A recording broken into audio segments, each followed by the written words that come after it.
Kalau sekarang saya tanya Pak Rocky, coba dong satu hal atau dua hal yang menurut Bapak, Pak Jokowi did very very well. Itu apa untuk negara kita? Itu yang ditanyakan semua wartawan. Saya berupaya cari itu. Tetapi Masa you cannot find single 10 years? Beri satu poin dan saya akan batalkan poin itu. Yes. No, I don't want to debate about that. Saya kritik Pak Jokowi sebagai kepala negara. Dia sebagai kepala keluarga bagus, buruk sebagai kepala negara.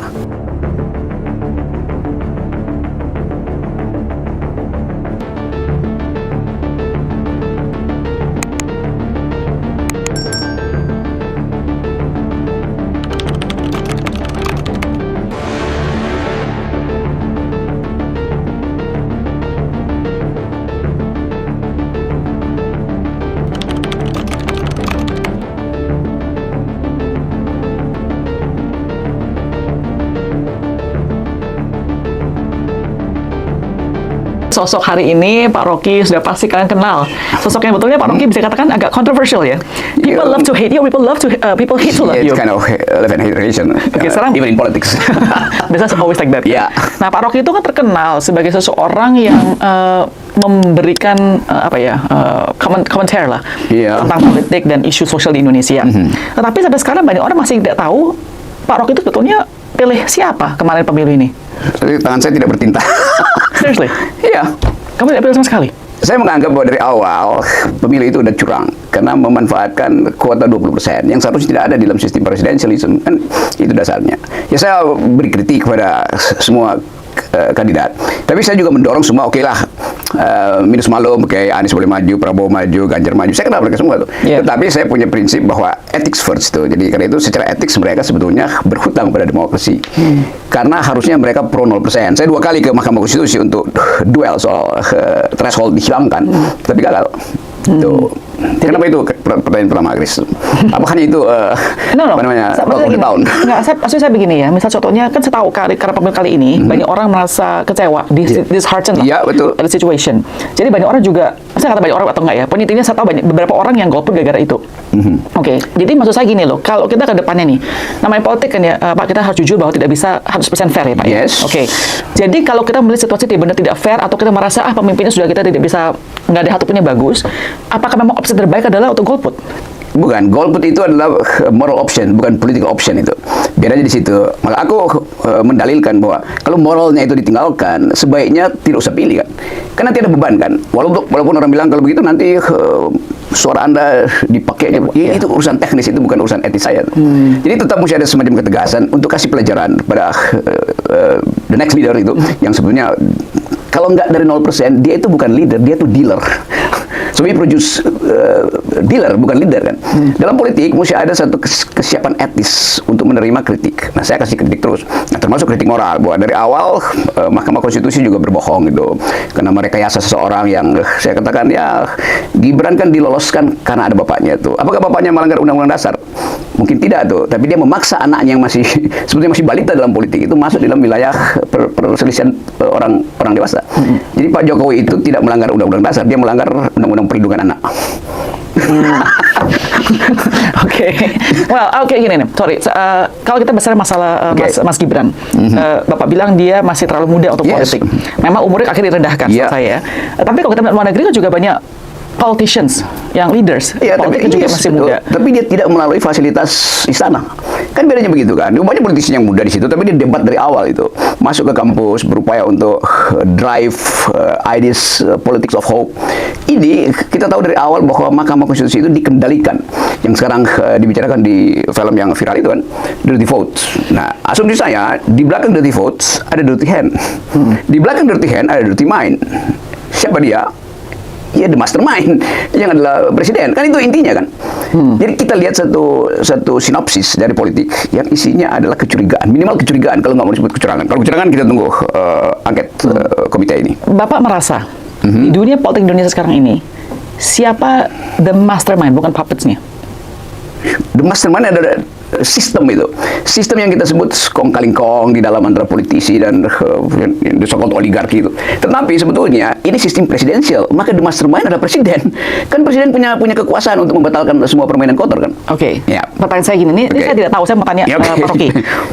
Di belakangnya presiden, apakah ada mastermind? Ada mungkin banyak dukun di situ. Sebab ketika orang nggak bisa jelasin lagi, seolah-olah di belakang presiden masih ada seseorang, ada super mastermind dan ada meta mastermind, etc. itu sampai ke akhirat misalnya kan. Tapi kita mesti berhenti pada satu prinsip, ini sistem presidensial. Maka menurut konstitusi seluruh pertanggungjawaban apapun itu harus pada presiden kan. Tapi nanti orang bilang Jokowi lagi, Jokowi, memang Jokowi presidennya kan. Oke, kalau misalnya contohnya, saya tahu kan Pak Rocky kemarin ada criticize Pak Jokowi, ya kan, dan mungkin ada salah seorang yang suka kritik Pak Jokowi. Tapi despite Pak Rocky mengkritisize dia, kita melihat bahwa publik punya opini terhadap Pak Jokowi itu benar-benar sangat luar biasa tinggi. Betul. Mungkin one of the highest gitu loh. Nah, Bapak bisa menjelaskan nggak sih, kalau misalnya contohnya orang merasa Pak Jokowi itu udah benar-benar curang atau dan lain sebagainya lah, ya kan? Kenapa sih publik itu masih sangat suka, sangat love, dan buktikan sekali lagi bahwa Mas Gibran apapun juga caranya, tetap aja bisa menang gitu loh. Tetapi sekarang ada anomali. Pak Jokowi dielulukan. Nanti saya bahas itu ya. Sekarang, kemarin, survei Kompas menunjukkan bahwa 62% rakyat Indonesia menghendaki Jokowi itu dipanggil, diangket karena kecurangan.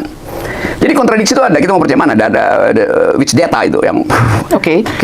But everything is data kan? Yeah. Kalau kita bilang Kompas juga pernah keluar data bahwa Jokowi juga disukai sama 82% bahkan. Exactly. Jadi the same newspaper bisa ngomong dua hal ini. Nah, sekarang saya bahas itu ya. 82%. 80% itu menghasilkan Prabowo presiden. Junto Gerindra yang harus mewakili, membackup Prabowo di parlemen.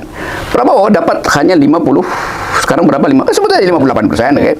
Tapi Gerindra cuma 13%. Jadi ada jarak antara si presiden dan si partainya. Mestinya kotel efek itu, kenapa Gerindra? Kenapa Gerindra segitu-gitu aja 13%? Ada sesuatu di dalam data itu yang mesti kita bongkar nanti justru di dalam panitia angket itu. Oke, tapi kan maksudnya Bapak belum answer my question. Maksud saya adalah popularitas daripada Pak Jokowi. Ada. Maksudnya ini, this gap ini itu loh. gampang itu nerangin itu, Grace. Gini, publik itu kan gini, publik kan juga nonton Pak Rocky. Yes. Nonton juga banyak orang yang mengkritik Pak Jokowi, but they still love Jokowi gitu loh. Oke, kenapa kenapa passion itu mendahului reason di dalam politik? Karena pemilih kita 70% atau bahkan 72% hanya sekolah sampai kelas 7, artinya tidak lulus SMP. Data bilang gitu. Berarti kemampuan kritik untuk mengevaluasi kebijakan politik tidak ada di situ. Yang 60% ini yang pendidikannya masih sangat minim itu di bail out melalui BLT, selesai itu. Kan hanya itu penjelasannya. Di Amerika golputnya tinggi itu, tapi karena dia cerdas itu. Kan dasarnya sama kan. Voter turnover di Amerika kan paling 40% itu kan. Tetapi pembicaraan sebelumnya, kenapa dia cuma 40%? Karena merasa bahwa ini dagelan semua kan. Karena ada percakapan intelektual. Di kita, no any kind of intellectual discourse politics itu.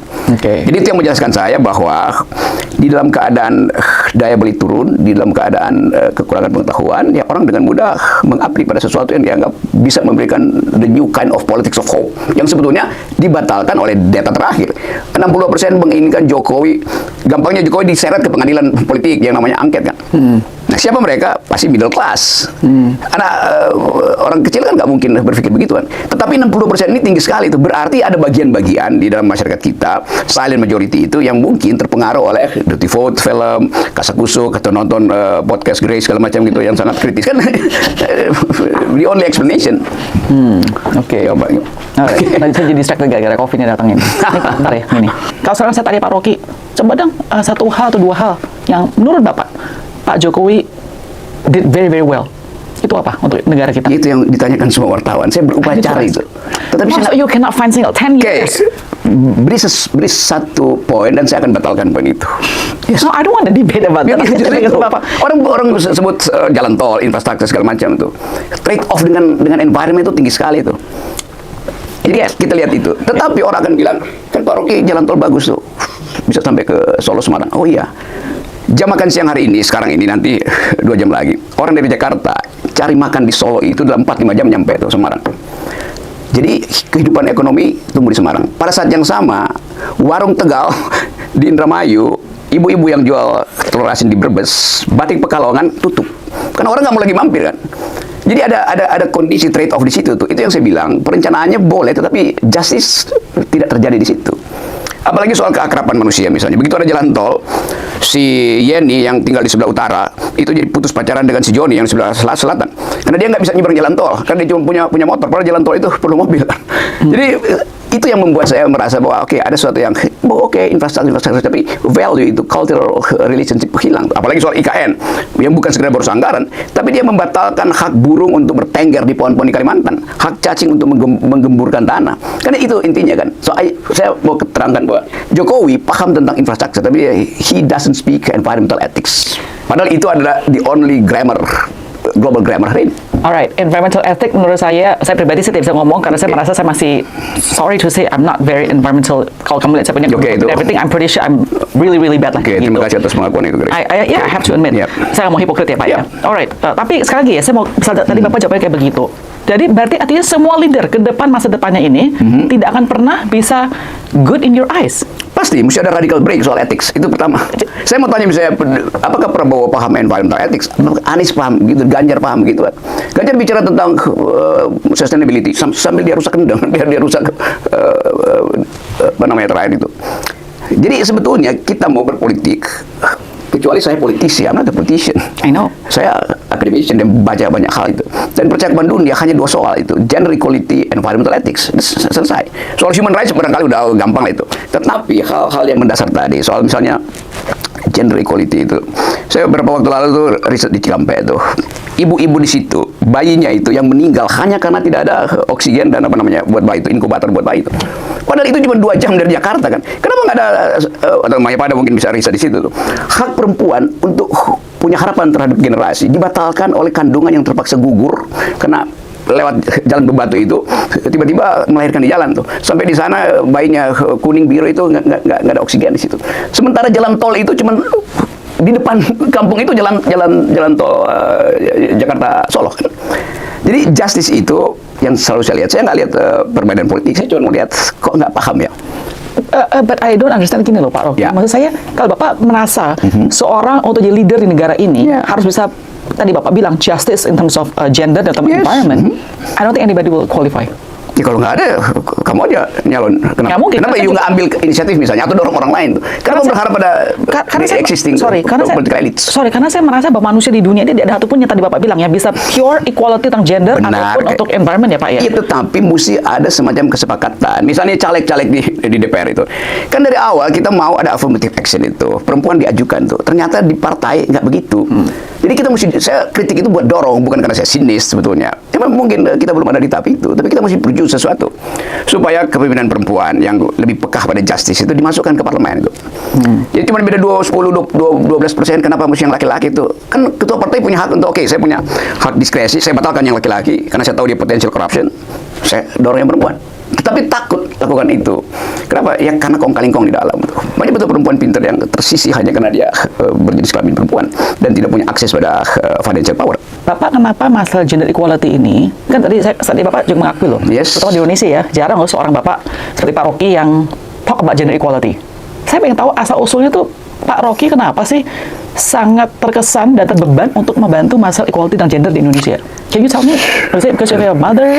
Iya, kayak begini, coba kita lihat ya. Di dalam sejarah demokrasi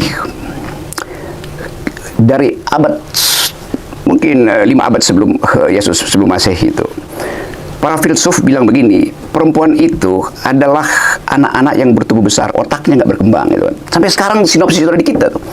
Bahwa kalau perempuan bicara itu nggak perlu didengar tuh. Padahal begitu banyak ilmuwan perempuan, begitu banyak penemuan dalam sains yang dipromosikan oleh perempuan. Di Indonesia yang disebut misogini itu, kebencian pada perempuan itu kan, itu berkembang justru di wilayah partai politik. Itu yang saya mau halangi itu. Kalau kita sebut siapa yang paling menderita di dalam sistem sosial kita, ya kaum miskin. Siapa yang miskin? Ya perempuan. Per hari ini ada 19,5 juta keluarga setiap malam tidur dengan perut kosong. Siapa mereka? Mayoritas pasti perempuan. Karena si ibu akan berbohong pada suaminya tuh. Ayah saya udah makan, ayah aja yang makan tuh. Anak-anaknya juga begitu tuh. Ibunya nahan hal yang tidak pernah dia ucapkan. Laki-laki bisa nahan rasa sakit yang disebut pain itu, sakit fisik. Perempuan dia menahan rasa sakit pain secara fisik dan secara psikis. Apa namanya itu bahasa Inggrisnya apa? Misery itu.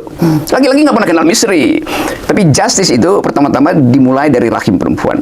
Ketika seorang perempuan hamil, dia udah berbagi keadilan dengan bayinya atau nutrisinya walaupun terbatas begini dengan bayinya. Kecemasan dia melekat pada bayinya tuh. Karena detak jantungnya sama, detak jantung bayi sama dengan detak jantung ibunya tuh. Lalu datang USG memisahkan mereka tuh, ini detak jantung ibu. Jadi buat saya itu keadilan itu memang harus dimulai dari bukan sekedar pemberdayaan, pemihakan pada perempuan. Nah, APBN kita itu tidak berpihak pada perempuan. Walaupun Sri Mulyani adalah perempuan. Dulu bagus Sri Mulyani kasih semacam dalil bahwa semua proposal yang tidak berbasis pada gender dia nggak mau terima tuh. Sekarang dia diperintah oleh seorang yang sangat patriarkis, itu Joko Widodo. Saya kasih kritik tanpa benci pada seseorang. Saya kritik Pak Jokowi sebagai kepala negara. Dia sebagai kepala keluarga bagus, buruk sebagai kepala negara. That's my point. Tapi saya bersama Gibran datang ke tempat saya kasih kritik, Kaisang kawin saya diundang gitu. Nggak ada problem secara personal. Tapi ini soal public policy. Professionalism. Yes. Tapi, jadi wait, so you haven't answered juga nih maksudnya. Maksudnya kapan sih Pak Rock itu merasa kayaknya, oh my goodness, ini inequality di Indonesia gender itu sangat luar biasa. Apa sih, saya masih belum tahu jawabannya tadi, asal usul itu dari mana? Stunting kita udah prevalensinya tinggi. Berapa pas Bapak kayak menyadari hal ini? Aku ngajar feminist point of view, aku ngajar theory of justice di Universitas Indonesia itu. Jadi saya mengerti bahwa pengetahuan kita tentang keadaan sosiologis itu akan terbantu kalau kita kuasai sedikit banyak teori kan. Dan itu maksudnya itu. Jadi kalau kita bilang who's justice, kita tanya yang injustice siapa itu? Kan itu hanya datang dari kritisisme karena ada literatur yang membantu itu. Semua hal yang kita pelajari sebetulnya kalau kita pasangkan untuk dicarikan pembenaran di dalam Indonesia semuanya terjadi itu. Demokrasi yang macet, penghargaan pada lingkungan yang asal-asalan itu, apalagi soal status perempuan kan. Oke. Menurut Bapak sekarang ya, potential female leaders di Indonesia itu siapa sih? Banyak dosen-dosen muda di daerah tuh, tapi dia tidak bisa, kita mesti bantu bunyikan itu tuh. Ya kalau politisi ya di Golkar ada, di PDI ada, tapi kan struktur partai kita kan feodal. That's true. Gitu, dan sangat patriarkis tuh. Jadi kita bongkar dulu nih infrastruktur kebudayaan dari partai supaya perempuan ini dia bisa bicara sebetulnya, tetapi dia gugup dan gagap untuk bicara karena grammar partai itu grammar patriarki, grammar laki-laki. Sehingga kita anggap ya dulu perempuan itu dibuktikan tidak bisa berpikir karena mereka berpikir tuh. Kenapa nggak dibiayai oleh partai misalnya? Dulu perempuan itu disebut the unspeakable, sekarang mereka the unstoppable. Dan saya lagi berhadapan dengan seorang yang unstoppable. Yes. Oke. Yes, women. Jadi Anda merasa berarti Ibu Mega was right pas dia menjadi presiden karena dia at least seorang perempuan. Iya, dia mengerti injustice karena dia dikerjain sama Orde Baru, jadi dia paham injustice. Tapi dia juga mesti berpikir bahwa di dalam partainya banyak patriarkis, terutama mereka yang terseret kasus KPK kan. Jadi Ibu Mega akhirnya bimbang, dan itu kita lihat sekarang. Bu Mega belum kasih semacam final statement soal hak angket itu. Ya pasti dibujuk-bujuk oleh patriark gitu. Jangan dulu Bu Mega tuh, mungkin Pak Jokowi masih bisa dirayu segala macam. Dan itu kan buruk untuk demokrasi itu. Padahal Ibu Mega dikerjai oleh Jokowi. Kan ketika Bu Mega mungkin setahun yang lalu ya, ketika di partai acaranya dia di mana satu hal yang bikin katanya Pak Jokowi ini. Saya kasih hipotesis ya Pak ya. Misalnya itu Bu Mega adalah seorang laki-laki. Apakah respon negatifnya kepada speech tersebut akan berbeda dengan kritik yang sekarang Bu Mega terima ketika dia mengatakan hal tersebut? Ibu Mega pada waktu itu mengucapkan dari watak dia sebagai orang yang tahu bahwa Jokowi itu dia yang urus sebetulnya. Dan memang faktanya kan begitu. Tetapi kemudian Mega mungkin merasa kok pelan-pelan ada creeping arogansi pada Jokowi sehingga Mega kasih teguran. Dan itu wataknya Mega negur di depan umum kan. Jadi nggak ada soal sebetulnya tuh. Jadi kalau walaupun dia laki-laki pun dia ngomong begitu juga di attack juga. Pernah nggak sih ketemu dengan Pak Jokowi ngobrol berdua saja? Dia pernah yang minta undang, tapi saya bilang nggak ada poin saya bicara. Jadi saya bicara dari luar itu. Why? Ya bicara dari dalam buat apa? Karena saya tahu, saya ikut baca, kan bahkan ikut menyusun beberapa poin ketika Jokowi di 10 tahun lalu menulis tentang revolusi mental, paper-paper. Kan itu teman-teman saya bikin kan di UI kan. Jadi saya tahu dari awal, tapi saya cium dari awal ada sejenis hidden authoritarian personality pada Pak Jokowi itu. Dari awal saya detect itu. Orang nggak percaya. Sekarang orang, oh ya benar lu Rock gitu. Iya, now it can be talk. Anda tidak merasa takut nanti kena lagi jerat yang UIT? Oh, di polisi masih ada 30 kasus saya tuh. Tebel banget. Tapi ya itu konsekuensi begitu kan. Saya bilang, cuma ucapin. Saya bukan pebisnis, saya bukan politician. Saya mengajar aja, hobi saya naik turun gunung, masuk keluar hutan tuh. Jadi apa salah saya? Lain kalau saya punya massa untuk digerakkan kan, enggak tuh. But you are an influencer, Pak. Betul, tapi itu bukan keinginan saya. Mereka menunggangi kalimat saya kan. Tapi saya mesti terangin itu kan. Karena saya mengajar di universitas, nggak mungkin saya berbohong dengan menutupi argumentasi kan. Sering dikatakan Rocky Gerung, kok Anda kayak saya ucapin bajingan tolol yang jadi kasus itu kan. Saya bilang, saya ucapkan itu bukan di upacara pemakaman, ucapan perkawinan. Itu upacara demonstrasi. Maka mesti ambil kalimat yang betul-betul provokatif. Anda memang bisa provokasi. Kenapa emang? Kan saya nggak mungkin ucapkan itu ketika suasana persahabatan kan.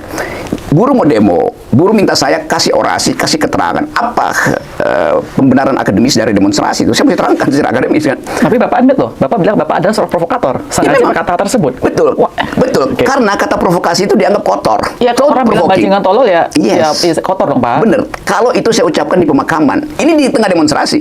Kalau gitu saya bilang, para buruh, kalian mau demonstrasi, tapi nggak perlulah, karena Pak Jokowi itu bukan bajingan tolol.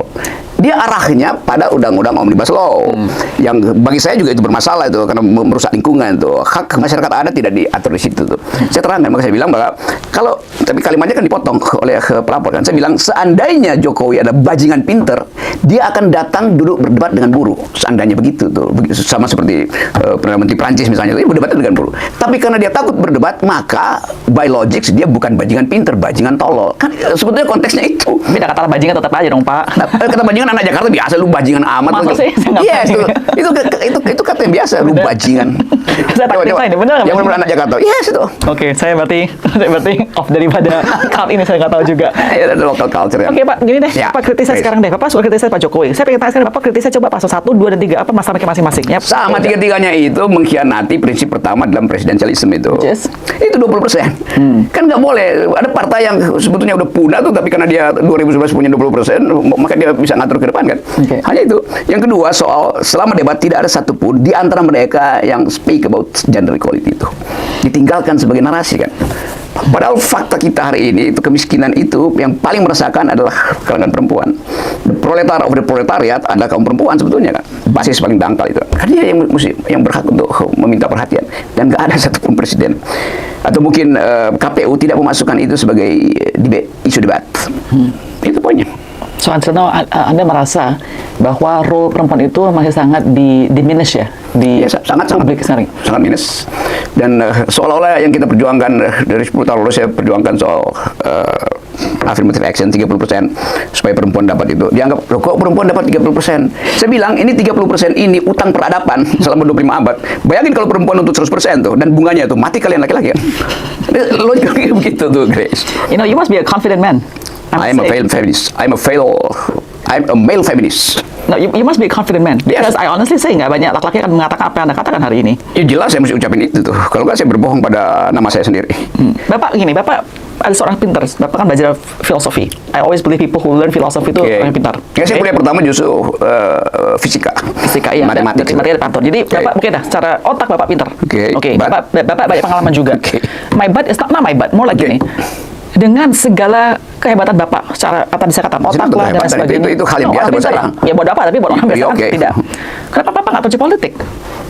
Ya ini is a kind of politics. Kita ngomong begini kan juga like actually have a public role, public servant. Iya, betul.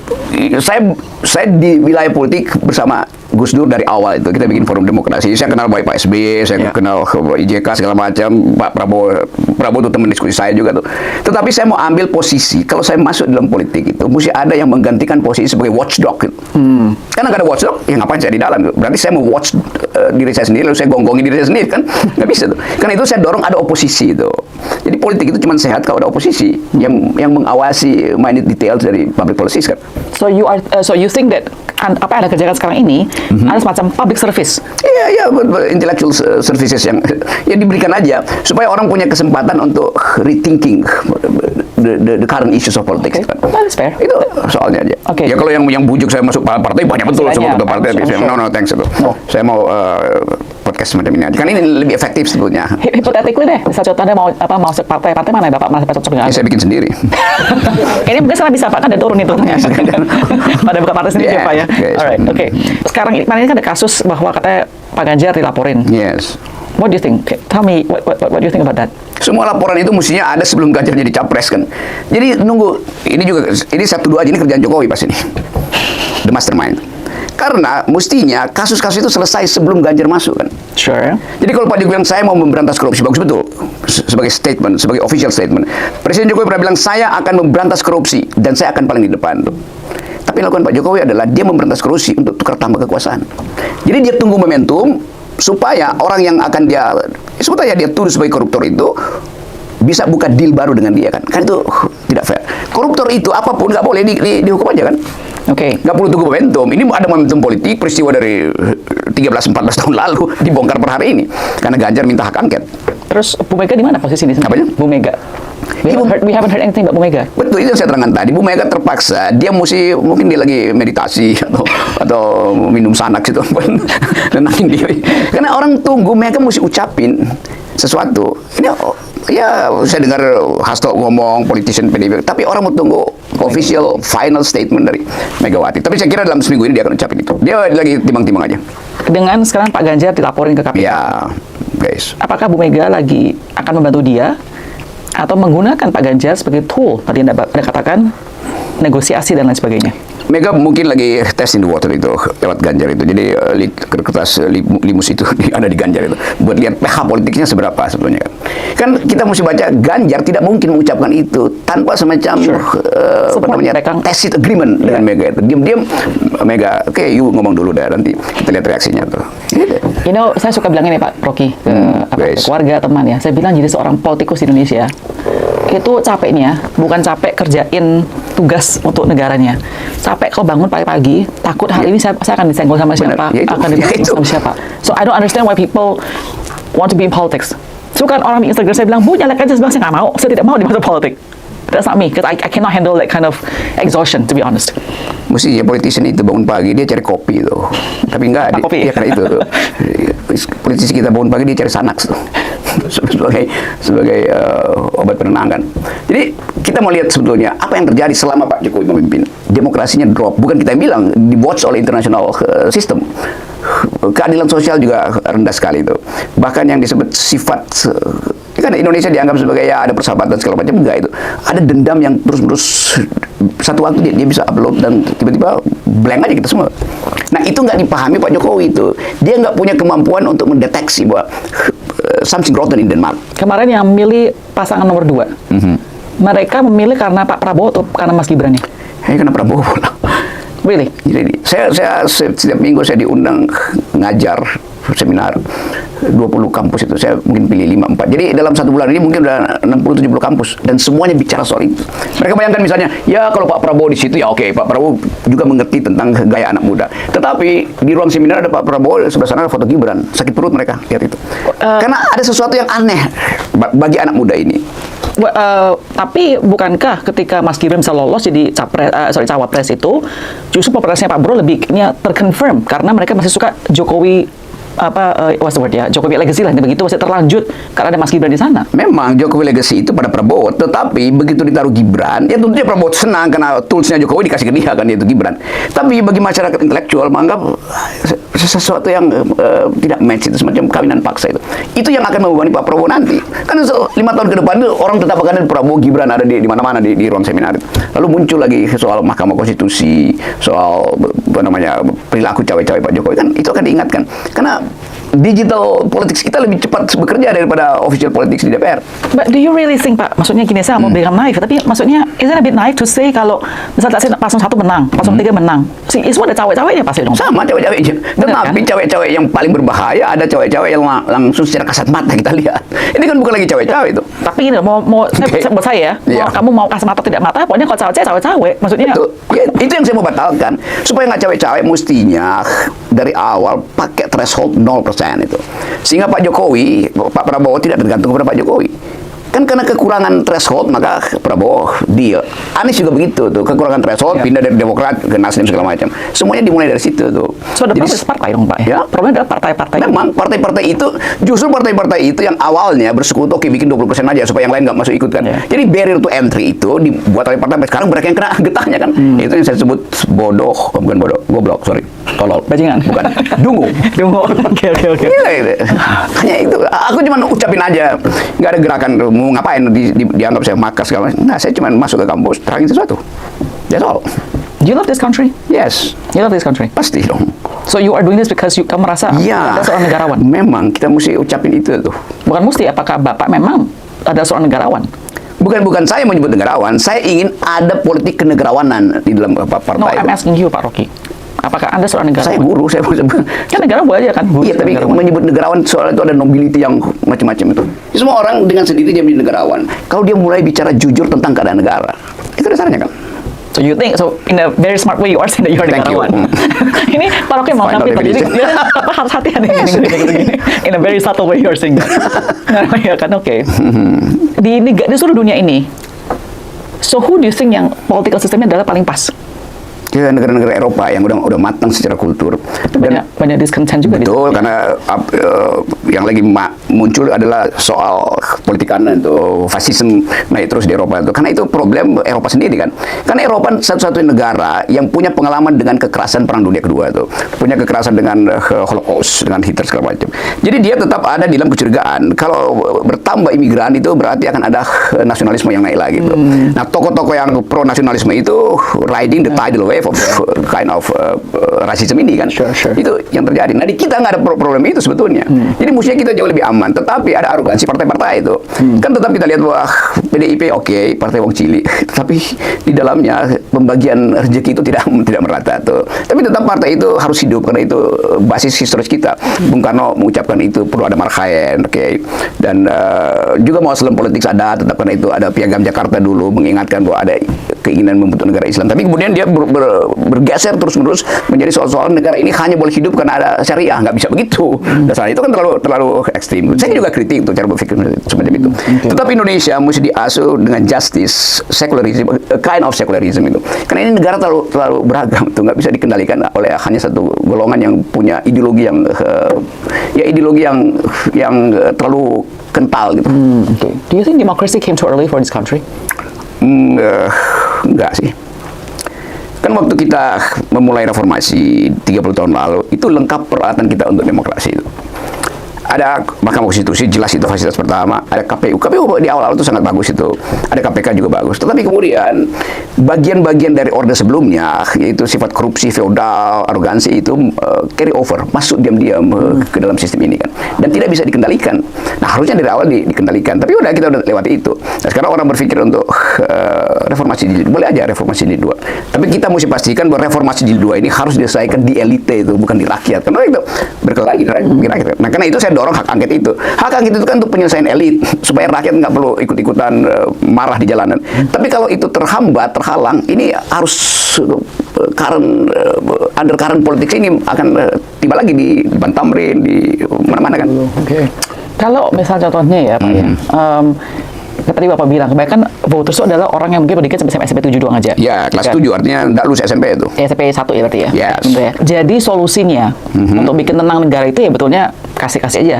Everything free, bansos dan lain sebagainya. Should be menenangkan mereka. Bukan. Karena konstitusi kita bilang begini, presiden cuma punya 2 tugas tuh, presiden siapapun. 1, cerdaskan kehidupan bangsa. 2, pelihara fakir miskin. Jadi cuma 2 hal, pendidikan, kesehatan, selesai sebetulnya kan, dasar itu kan. Nah, itu yang mestinya di-keep dulu anggaran itu, udah bagus, 20-25% pendidikan udah di-keep itu, setara dengan Vietnam itu, di APBN porsi itu. Sekarang soal kesehatan tuh, di-keep aja juga di situ kan. Baru mulai bicara tentang infrastruktur. Saya kasih contoh misalnya, aku naik gunung satu waktu, saya naik ke Gunung Rinjani itu, malam-malam jam 12, aku cegat angkot di situ. Karena saya ngomong, supir angkotnya kenal saya tuh. Dia bilang, saya mau cerita Pak Rocky ini di Sembalun, di Lombok itu. Kenapa? Dalam 1 bulan ini saya udah 6 kali angkut ibu-ibu hamil, 2 melahirkan di dalam bak saya itu. Saya bilang, kenapa begitu? Dulu jalan kampung itu ada aspalnya, dia sebut zaman SBY itu. Berapa kilometer? 13 kilometer. Sekarang tinggal 1,3 kilometer tuh. Jadi begitu dia angkut ibu-ibu itu, baru 1,3 kilometer udah melahirkan. Dia mesti lari cepat mobilnya itu untuk dapat ke puskesmas yang jalan bagus dibikin Jokowi kan. Jadi Jokowi membangun tulang punggung tanpa tulang rusuk. Tulang rusuknya kacau. Itu yang saya sebut terlalu cepat memamerkan hasil dari infrastruktur jalan itu atau apapun tanpa kondisional tentang keadaan di bawah rakyat. Di Garut saya ketemu petani bilang, Pak Rocky, saya nanam tomat dan itu tomat yang bagus. Tapi kalau saya bawa ke kota itu dia berubah jadi jus tomat karena tergoyang-goyang jalanan. Itu real itu, Grace. Okay, I understand, makanya I understand the criticism about infrastructure-nya. Yes. Okay, ada pro and con dan sebagainya gitu. Tapi yang tadi kan Bapak bilang, pendidikan, gini, kalau kita lihat hasilnya, yang elit seperti Bapak, mungkin seperti saya lulusan ini, S2 dan S3 itu adalah yang memilih nomor 1 katanya. Kebanyakan, saya baca bener kan? Iya, karena people choose number 1, benar ya? Karena dianggap Anies itu menangnya di intellectual. Ya, masyarakat kotaan lah, fine. Assuming that. Right. Jadi artinya maksud saya gini loh, kalau most of the Indonesians itu masih di bawah pendidikan level yang mestinya harusnya itu, cara untuk mereka bisa memilih paslon tersebut, siapapun juga ke depannya adalah ya cuma kasih mereka kesejahteraan tersebut. Memang itu yang uang dan lain sebagainya. Itu BLT, minyak goreng 1 liter segala macam. Tapi kan bukan itu. No. So my question is gini ya. Kita bisa bantu, of course kita bisa bantu ya dengan ekonomi dan sebagainya. Tapi end of the day kan ada limit of how much a government can help using that method gitu loh. Ya kan, karena pasti ada pressure juga dari global economy contohnya. Kita nggak bisa terus subsidy everything kan, benar kan? So you think apakah ada turning point nanti soon kita melihat sama-sama udah mulai resesi loh negara, right? Indonesia bisa bangga mengatakan bahwa mereka ekonominya oke. Bahkan Pak Prabowo kalau nggak salah bilang akan 8% ya, kalau nggak salah bilang di berita ya, dia bilang kita jamin 8% lah gitu. Apa growth-nya? Growth-nya. Gimana cerita? But he said that gitu. Ada turning point nggak sih, ada tipping point-nya nanti ya di mana once that help itu di stop, ada kudeta contohnya seperti zaman 98 dulu. Potensi turning point itu lewat kudeta itu atau sebetulnya social disobedience segala macam itu akan saya kira itu dalam waktu dekat akan terjadi karena impact dari high risk. Yes, high risk itu. Sekarang orang mencari supaya turning point itu tidak berlangsung, apa tipping point untuk mencegah itu kan. Angket ini paling penting supaya semua orang tahu bahwa kita mau cegah kebencian orang atau dendam orang yang akan tiba dalam semester depan dengan keadaan global economic crisis kan. Jadi mestinya itu justru dibicarakan. Kenapa? Karena di dalam keadaan turmoil ini legitimasi penting sekali itu. Tanpa legitimasi rakyat akan bilang oke, mari kita rampok sama-sama negeri ini kan. Itu yang terjadi itu. Kalau saya bicara kemarin saya bicara dengan anak-anak UI itu, satu anak angkat tangan, mending kita sama-sama rampok aja Pak. Kenapa? Kan korupsi udah diizinkan kok. Jadi model itu bahkan ada di kalangan intelektual, apalagi di kalangan rakyat yang pendapatannya per hari di bawah $2 itu. Real betul itu keadaan. Jadi ada bara sosial, Grace, yang sedang berlangsung dan orang hanya mencari siasat supaya lolos lewat hasil real count nanti. Tapi sebetulnya fundamental problem kita adalah pada keakraban sosial yang hilang atau rusak karena persaingan politik. Jadi Anda merasakan sudah terjadi pasti ya? Ongoing. Apa yang Bapak harapkan dari hasil hak angket ini? Angket ini adalah semacam laboratorium di mana semua orang terlibat untuk lihat proses dari awal apa yang menyebabkan orang merasa tidak ada keadilan tuh. Kalau orang bilang ya ini karena sistem, bukan karena sistem, tapi ada perencanaan. Kita lihat sekarang KPU mulai menunda untuk memberitahu hasil-hasil real count-nya itu. Dan setiap penundaan di belakangnya ada perencanaan kejahatan pasti. Jadi saya menduga bahwa orang takut karena ini kalau dibongkar semuanya itu dia akan mulai dari TPS pertama di Mahkamah Konstitusi, yaitu diloloskannya Gibran tuh. Apakah Pak Prabowo akan tersandra juga? Enggak. Karena orang fokusnya itu pada Pak Jokowi, bukan pada Pak Prabowo. Jadi kalau kita bilang di mana keadaan sekarang, pertentangan diam-diam antara Prabowo dan Jokowi itu akan berlangsung. Karena kasus ini kan Prabowo merasa saya nggak dilantik gara-gara Jokowi. Psikologinya begitu. Jokowi akan putar. Lo Anda kan udah menang. Lain kalau Jokowi masih berkuasa. Jokowi udah incumbent, dia udah jadi bebek lumpuh gitu kan. Sitting duck. Ya itu sitting duck atau lame duck gimana itu. Jadi bayangin sampai Oktober ini kasus masih jalan terus kan. Karena itu sebaiknya angket dibuka itu. Bayangin kalau kasus masih jalan, tiba-tiba harga beras nggak bisa diturunkan. Saya dengar dari Kepala Badan Pangan susah menurunkan harga beras, krisis di Cina mulai terjadi, marketnya mulai dijepit segala macam itu. Ada Prancis sudah kolaps, Inggris kolaps kan itu dengan mudah masuk ke sini. Itu Nigeria yang jadi sebetulnya global situation ini yang mesti dihitung oleh Pak Jokowi. Dia bertaruh hanya demi legasinya, dia nggak tahu bahwa makro politik global ekonomi itu sedang mengincar Indonesia. So do you think hak angket itu akan terjadi ya sesuai dengan seharusnya itu akan menunjukkan hasil pemilu yang berbeda daripada sebelumnya atau tidak? Bisa dia berbeda, tapi mesti Really? timbal fakta bahwa berarti kalau dia berbeda mesti ada semacam ya 2-3 elit duduk di situ. Pak Prabowo mungkin bilang ya tapi kita nggak bisa ulangi pemilu. Kita bikin panitia sebetulnya untuk sementara mempersiapkan sampai 2-3 bulan depan karena ini badai ekonomi masih ada kan bisa ada di situ. Yang penting ada percakapan di situ. Kalau dia transparansi dan kejujuran untuk mengatakan kita sama-sama ingin menyelamatkan negeri ini. Siapa negeri ini? Ya rakyat yang mayoritas tadi masih kelas 7 itu. What is good about this country? Human solidarity itu. Kan tetap ada persahabatan itu kan. Tapi Pak Bilang benar retak. Iya, yang retak itu elitnya. Keretakan elit itu diamplifikasi oleh partai politik turun ke bawah menjadi dendam sosial, dendam ras, dendam kelas, dendam ideologi. Padahal di masyarakat bawah orang juga cerita-cerita aja loh, dia menang, dia gagal tuh. Lu dapat berapa kemarin tuh? 20.000. Kenapa lu nggak pindah lagi ke TPS berikutnya? Di situ partai yang lain kasih 30.000. Wah, ntar yang berikutnya. Jadi nggak ada semacam dendam sebetulnya yang dihasilkan oleh pemilu tuh. Yang ada dendamnya adalah di atas ini yang akan memainkan the stupidity of yang disebut aja ya masa itu kan kadang-kadang ada di dalam psychology of stupidity. For you, the hope of Indonesia adalah the people. Sudah saya sebut itu poinnya tuh. Dan di podcast. Thank you dari support Pak Rocky itu udah tadi. Thank you so much ya Pak Rocky ya. Stay safe. Ya, kamu ucapin pertanyaan secara dialektik. Orang tahu misalnya orang bisa lihat kok bisa ada percakapan yang tanpa perencanaan, jujur mengucapkan. Kan banyak show itu pakai skrip, pakai apa namanya itu. Tadi saya nggak nonton itu, mau tahu kan? Ya, tadi ada pertanyaan saya nggak even lihat sana. Yes, itu. Because I'm just curious. I like to talk about things and stuff like that. Thank you so much. Cure and care. Yeah. Thank you guys.